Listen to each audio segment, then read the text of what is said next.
নমস্কার। নমস্কার। ভালো আছেন? হ্যাঁ, ভালো আছি। আপনার নাম কি? বিনীতা মণ্ডল।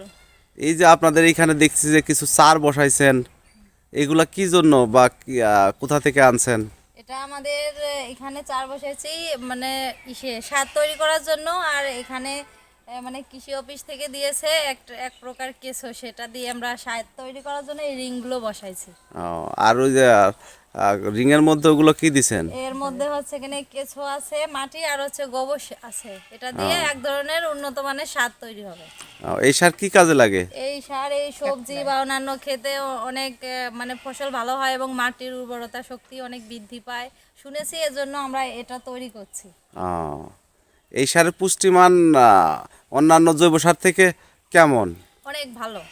আহ, ঠিক আছে, ধন্যবাদ বিনীতাকে। তো আমরা এখন কিভাবে ভার্মি কম্পোস্ট তৈরি করে সেটা দেখাবো। সর্বপ্রথমে আমরা নিব হলো ভার্মি কম্পোস্ট করতে গেলে প্রথমে আমাদের রিং লাগবে, যেটা সিমেন্টের রিং। দেখেন, আমরা এখানে আসলে 6টা রিং দিয়ে রিং বসাইছি, যেখানে সেই রিংগুলো প্রথমত আমরা করছি কি একটা আহ, আহ, জমির ঘরের মতো করে আমরা কিছু মাটি তুলে উঁচু করে নিচ্ছি। উঁচু করে নেওয়ার পরে ওই জায়গাটাকে আবার নিচে পলিথিন বিছাই দিছি। দেখেন, পলিথিন বিছাই দিছি। পলিথিনগুলা জাস্ট এই যে পলিথিনগুলো দিছি, পলিথিন দেওয়ার পরে আমরা এই যে যে মাদাগুলো দেখছেন, যে রিং দিয়ে যে গোবর সারগুলো দিয়ে রাখছি, গোবর এইগুলার নিচে আমি দেখো তো, এইগুলার নিচে আমরা কি করছি দেখা যাচ্ছে, এইগুলার নিচে আমরা সিমেন্ট সিমেন্ট এবং বালি দিয়ে সুন্দর করে লেপে দিচ্ছি, যাতে করে এই নিচ থেকে যে পিঁপড়া বা অন্যান্য কীট পতঙ্গ উঠে, যাতে আমাদের এই কেঁচোগুলোকে খেয়ে না ফেলতে পারে।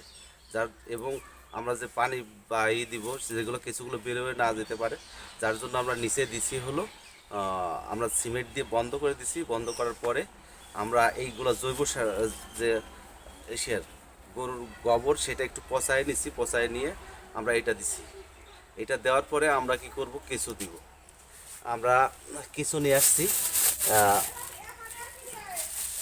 এই যে কেঁচোগুলো আছে দেখেন,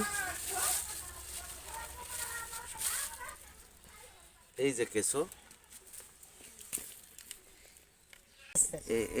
এই যে কেঁচোগুলা, এই কেঁচোগুলো আমরা এখন দিব। কেঁচোগুলো দেওয়ার পরে এটা 1.5 থেকে 2 মাসের মধ্যেই সমস্ত সার হয়ে যাবে। তো আমরা এখন কেঁচো দেওয়ার পরে কিছু পানি ছিটিয়ে দিব। পানি ছিটিয়ে দিয়ে এর উপরে বস্তা দিয়ে ঢেকে রাখবো। ঢেকে রাখলে আমাদের 2-3 মাসের মধ্যে কিছু কম্পোস্ট সার হবে বা ভার্মি কম্পোস্ট সার হবে। এটা কিন্তু উৎকৃষ্ট মানের জৈব সার, যে সার অন্যান্য জৈব সার থেকে পুষ্টিগুণ অনেক ভালো। এবং এখান থেকে যে জৈব সারটা পাওয়া যাবে অন্যান্য জৈব সার থেকে সবচেয়ে উৎকৃষ্ট মানের জৈব সার, যেটা মাটিতে ব্যবহার করলে আপনাদের রাসায়নিক সার কম লাগবে। এর জন্য আমরা এইভাবে ভার্মি কম্পোস্ট করব। যেসব কৃষকরা যারা আছেন, যারা ভার্মি কম্পোস্ট করতে চান, তারা এইভাবে ভার্মি কম্পোস্টটা করতে পারবেন। এবং আমার ভিডিওটা যেখান থেকে দেখছেন, যদি ফেসবুক থেকে দেখেন তাহলে অরবিন্দ কুমার বিশ্বাস অবশ্যই ফলো দিবেন এবং আমার নবান্নের কৃষি পেজটাকে ফলো দিবেন। এবং আমার চ্যানেল আছে, ইউটিউব চ্যানেলের নাম নবান্নের কৃষি, যেখানে সাবস্ক্রাইব করবেন।